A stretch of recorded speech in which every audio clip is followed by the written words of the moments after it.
बिस्मिल्लाहिर्रहमानिर्रहीम। अस्सलाम वालेकुम दोस्तों, कैसे हैं आप? मैं उम्मीद करता हूं जी आप ठीक होंगे। दिस इज़ कैसर बारी फ्रॉम बारी लॉ एसोसिएट।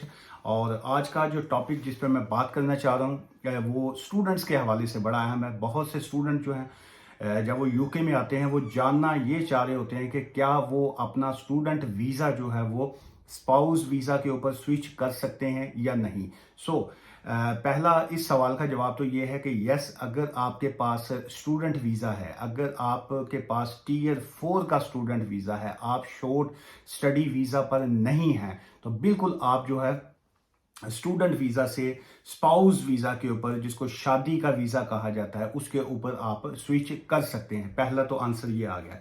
फिर सेकंड ये है कि इसकी रिक्वायरमेंट क्या आ जाती है कि कौन से स्टूडेंट जो हैं वो स्विच कर सकते हैं। नंबर एक तो ये है कि आपके पास स्टूडेंट का वैलिड वीज़ा होना चाहिए। जिस वक्त आप अपनी एप्लीकेशन फाइल करेंगे स्पाउस वीज़ा की, उससे पहले जो है आपको अपनी सिविल मैरिज जो है उसको रजिस्टर्ड करवाना जो है वो लाजमी होता है।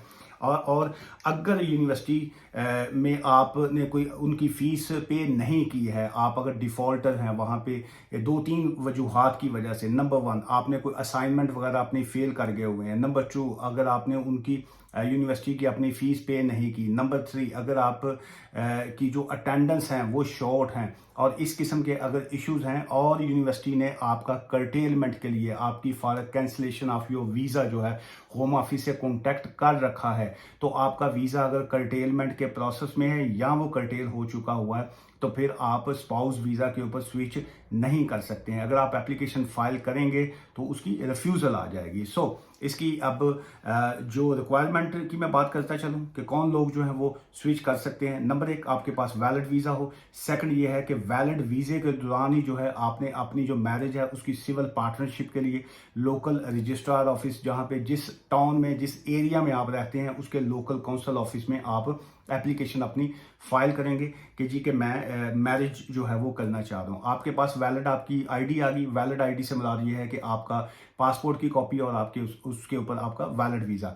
नंबर 2, जिस मैडम के साथ या जिस सर के साथ आप शादी कर रही हैं या कर रहे हैं, तो उनके पास जो है यूके का नंबर 1, या उनके पास ब्रिटिश पासपोर्ट हो, या उनके पास सेटलमेंट हो, या उनके पास जो है वो इंडेफिनेट लीव टू रिमेन होना लाजमी है। एक तो ये कंडीशन आ गई। सेकंड ये है कि उनकी जो इनकम है दैट मस्ट भी जो है 18,600 जो है 18,600 जो है उनकी इनकम का होना, सैलरी का होना लाजमी है। फिर ऑब्वियसली उनके पास मिनिमम 6 मंथ्स की पे स्लिप्स जो है वो चाहिए होगी। फिर और उनका जो बैंक स्टेटमेंट है वो चाहिए होगी। उनके पास अकोमोडेशन का होना लाजमी है और उस अकोमोडेशन में मिनिमम 1 बेडरूम का होना जो है वो लाजमी है। ये जब रिक्वायरमेंट होती हैं, पूरी होती हैं, तो फिर आप मैरिज सर्टिफिकेट साथ लगा के फिर आप जो है वो एप्लीकेशन जो है वो फाइल कर सकते हैं। और इसके अलावा जो है आपको इमिग्रेशन की फ़ीस जो है वो देनी पड़ती है। दैट्स आई थिंक वो 1049 पाउंड जो है, 1049 पाउंड जो है वो इमिग्रेशन की फ़ीस है। प्लस जो है उसके साथ साथ आपने 624 पाउंड जो है वो एक साल के 1 ईयर के 624 पाउंड हैं, लेकिन चूंकि उन्होंने इनिशियली तौर पे आपको 30 मंथ्स का जो है 30 महीने का वीज़ा उन्होंने देना होता है।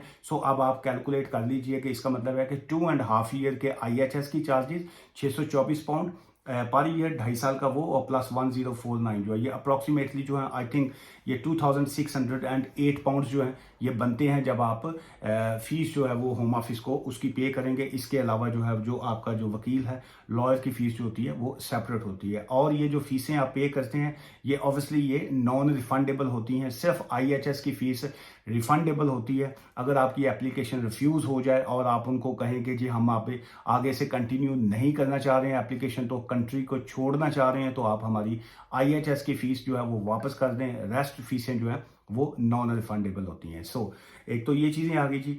और इसके अलावा अगर हम टाइम फ्रेम की बात करें तो इस तरह की एप्लीकेशन में मिनिमम जो है वो 4 to 6 मंथ्स जो हैं वो लग जाते हैं। लेकिन यह है कि अगर आपके सारे रिक्वायरमेंट अगर आप पूरी करते हैं तो आप इसमें विंडो सर्विस जो होती है, जो आप 5 दिन के अंदर 5 डेज़ के अंदर फैसला भी ले सकते हैं, या आप 24 आवर्स में भी फैसला ले सकते हैं, तो उसमें कॉस्ट आपकी गवर्नमेंट की जो होती है वो एक्स्ट्रा हो जाती है। एक तो वो 2608 जो है 2609 एक वो आपने पे करना है, प्लस उसके साथ उसको जमा करते हुए आप यहाँ £800 पे करेंगे एक्स्ट्रा अगर आपको 24 आवर में फैसला चाहिए, या आपको अगर 5 डेज में फैसला चाहिए तो फिर आप £500 जो है उसमें ऐड अप करेंगे। सो ये सारी कॉस्ट जो है वो आप पे करेंगे, लेकिन फिर भी वो देखते हैं कि अगर सारी चीज़ें ठीक हैं तो वो आपको फैसला 5 डेज में या 24 आवर में करेंगे। अदरवाइज जो है वो फिर भी वो टाइम ले सकते हैं कि जी कि आपके केस में हमें फर्दर इन्वेस्टिगेशन करनी है, सो लिहाजा हम आपका जो है इतने टाइम फ्रेम में जो है वो केस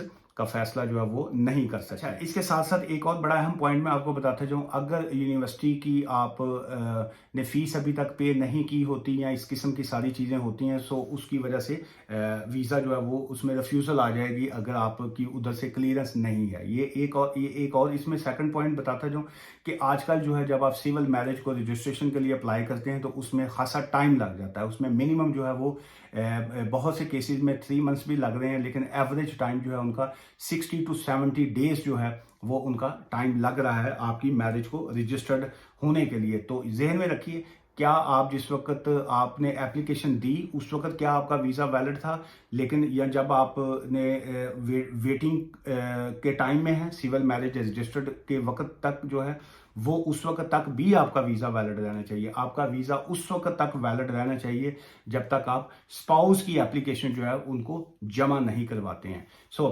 ये थी जी बेसिक सी इंफॉर्मेशन आपके साथ जो मैंने शेयर की, और यहाँ पे मैं सिर्फ आपको इन्फॉर्मेशन दे रहा हूँ, it's not a legal advice. Legal advice अगर आपको चाहिए तो आप हमारे ऑफिस से रब्ता कर सकते हैं जी, बारी लॉ एसोसिएट ब्रैडफोर्ड में हम होते हैं। और अगर आप ऑफिस में तशरीफ़ ना ला सकें तो आप फ़ोन कंसल्टेशन जो है, फ़ोन एडवाइस जिसको कहते हैं, वो भी ले सकते हैं। और हमारा ऑफिस जो है वो फ़ोन एडवाइस के या फेस टू फेस मिलने के हम लोग फ़ीस चार्ज करते हैं जी। दुआ में याद रखिएगा। टेक केयर, बाय, खुदा हाफिज़।